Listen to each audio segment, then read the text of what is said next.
सतनाम सच है। बाइबल के अनुसार जानते हैं कि यीशु मसीह परमेश्वर का पुत्र कैसे हैं और यीशु मसीह के जो पिता है वह परमेश्वर क्यों है। तो यहाँ पर व्यवस्था विवरण में पाठ 21 की 18वीं आयत है। साधारण माता पिता के लिए दृष्टांत देकर समझाया गया है। यदि किसी के हठीला और दंगेत बेटा हो जो अपने माता पिता की बात न माने किंतु ताड़ना देने पर भी उनकी न सुने, यानी माता पिता यदि डांटते डपटते हैं फिर भी न सुने, तो वह परेशान होकर स्वयं कहते हैं, आज भी देखने को मिलता है कि वह परेशान होकर कहते हैं कि यह हमारा पुत्र ही नहीं है।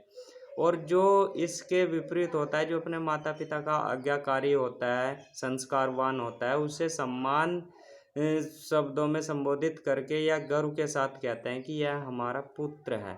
तो ठीक इसी तरह यीशु मसीह जो अपने परमेश्वर की बात मानते थे, यानी परमेश्वर क्या है, न्यायाधिकारी है और धर्म का प्रचार करने वाला है, तो वह धर्म का प्रचार यीशु मसीह के माध्यम से कराना चाहते थे।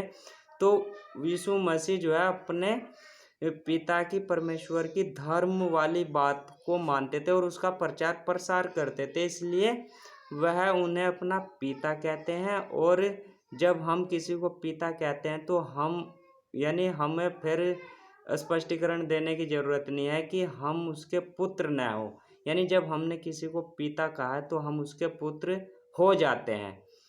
तो उसके माता पिता उसे पकड़कर, यानी जो हठीला है और दंगैत पुत्र है, उसके माता पिता उसे पकड़कर अपने नगर से बाहर फाटक के निकट नगर के पुरनियों के पास ले जाएं और पुरनियों से कहें कि यह हमारा बेटा हठीला और दंगैत है, यह हमारी नहीं सुनता है।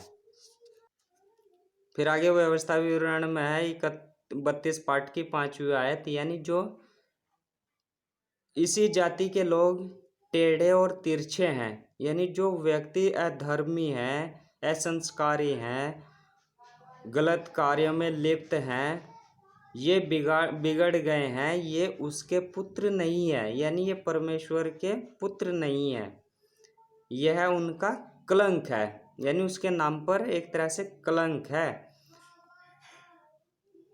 तो क्या कह रहे आगे इसमें ही, क्या वह तेरा पिता नहीं है जिसने तुझको मोल लिया है, उसने तुझको बनाया और स्थिर भी किया है।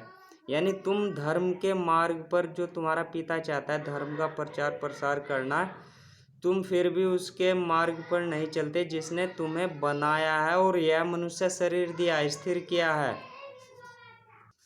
अब आगे भी बाइबल में एक इतिहास में लिखा है 22 पाठ की जो 7वीं आयत है, यानी परमेश्वर ने भविष्यवाणी के माध्यम से दाऊद को बताया कि तुम्हारा जो पुत्र होगा सुलेमान, वह मेरा भव्य मंदिर बनवाएगा। तो क्या कह रहे, दाऊद ने अपने पुत्र सुलेमान से कहा, मेरी हार्दिक इच्छा तो थी कि मैं अपने परमेश्वर यहोवा के नाम का एक भवन बनाऊं। अब यानी दाऊद का जो पुत्र है सुलेमान, वह उनके द्वारा बनवाना चाहता है, यानी दाऊद का समय पूरा हुआ, नहीं बनवा पाए, तो भविष्यवाणी हुई कि हे दाऊद, तुम्हारा पुत्र जो सुलेमान होगा वह मेरे नाम का भवन बनाएगा। जो आजकल मिस्र के पिरामिड से प्रचलित है, वह सुलेमान द्वारा बनाया गया परमेश्वर का भवन है, अर्थात ध्यान साधना करने का एक मंदिर है। तो वही मेरे नाम का भवन बनाएगा, वही मेरा पुत्र ठहरेगा, यानी जो मेरी आज्ञा और धर्म और न्याय का प्रचार प्रसार करेगा वही मेरा पुत्र होगा। यानी यहाँ पर साफ हो जाता है कि परमेश्वर का पुत्र कौन आता है, जो धर्म का मार्गी होता है, न्यायाधिकारी होता है, धर्म का प्रचार प्रसार करता है और अधर्म से रहित रहता है, यानी काम क्रोध लोभ मोह अहंकार से रहित रहता है, वही परमेश्वर का पुत्र है। जो संयम क्षमा संतोष विवेक और विनम्रता को धारण करता है, जो बाइबल में पंचशील कहा गया है, और जो इसके विपरीत चलते हैं वह परमेश्वर के पुत्र नहीं है, अर्थात कलंक है उसके नाम पर। नई पुस्तक में मत्ती का पाठ 28 की जो है 18वीं आयत है। यीशु मसीह अपने शिष्य को प्रेरित करते हैं। यीशु ने उनके पास आकर कहा, स्वर्ग और पृथ्वी का सारा अधिकार मुझे दिया गया है। अर्थात जो धर्म का मार्ग है, इसी शरीर के अंदर जो परमेश्वर से मिलने का मार्ग है, अनंतनाथ से मिलने का मार्ग है, कुन या कलमा, word of logos, Holi ghost से मिलने का जो मार्ग है, वह यीशु मसीह को परमेश्वर द्वारा बताया गया था।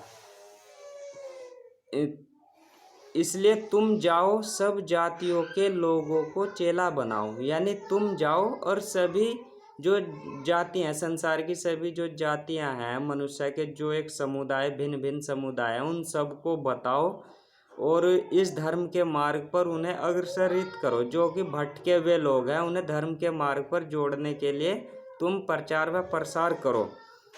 क्या करना है प्रसार? उन्हें पिता और पुत्र और पवित्र आत्मा के नाम से बपतिस्मा दो। अर्थात पिता यानी परमेश्वर की आज्ञा है कि धर्म का प्रचार प्रसार हो, और पुत्र वह है जो इस आज्ञा को मानकर अपने भी शरीर में परमेश्वर को प्रकट करता है, और दूसरे जो शिष्य हैं उनको भी वही मार्ग, परमेश्वर से मिलने का मार्ग बताता है, तो वह उसका पुत्र है। फिर कहा, उन्हें सब बातें जो मैंने तुम्हें आज्ञा दी मानना सिखाओ, यानी उस पर चलना सिखाओ। जो वचन दिए गए हैं पर यीशु मसीह के द्वारा, वह उन्हें कड़ाई से फॉलो करें, माने और उस पर चलकर अपना जो अनंत जीवन है उसको प्राप्त करें। मत्ती की ये मरकुस रचित सुसमाचार में 1वीं आयत, पहली आयत है, परमेश्वर के पुत्र यीशु मसीह के सुसमाचार का आरंभ। यानी परमेश्वर का पुत्र कौन है? जो मालिक के नाम को प्रचार प्रसार करता है, धर्म का प्रचार प्रसार करता है, और उस मालिक को यानी परमेश्वर को word of logos, Holi ghost के द्वारा या अनंतनाद शब्द धुन के द्वारा अपने शरीर में यहाँ पर प्रकट कर लेता है। वह परमेश्वर का पुत्र है। बाइबल में यूहन्ना का पाठ 1 है और इसकी पहली आयत है, आदि में वचन था और वचन परमेश्वर के साथ था और वचन परमेश्वर था। यानी जब सृष्टि की रचना हो रही थी तो तब उस समय शब्द धुन था, जिसे बिग बैंग वाली घटना कहते हैं ना। तो इस शब्द धुन से, word of logos, Holi ghost से ही इस संपूर्ण जो है मानव समाज की या सृष्टि की रचना हुई है। तो क्या कहा? यही आदि में परमेश्वर के साथ था और सब कुछ उसी के द्वारा उत्पन्न हुआ है। यानी सब कुछ इस शब्द धुन, word of logos, Holi ghost से उत्पन्न हुआ है। इसलिए हम सभी लोग परमेश्वर की संतान हैं, और यदि हम जब उसकी संतान है तो वह हमारा पिता है, और पिता है तो हमें उसकी आज्ञा माननी चाहिए। उसकी आज्ञा है धर्म का प्रचार प्रसार करना और न्याय करना।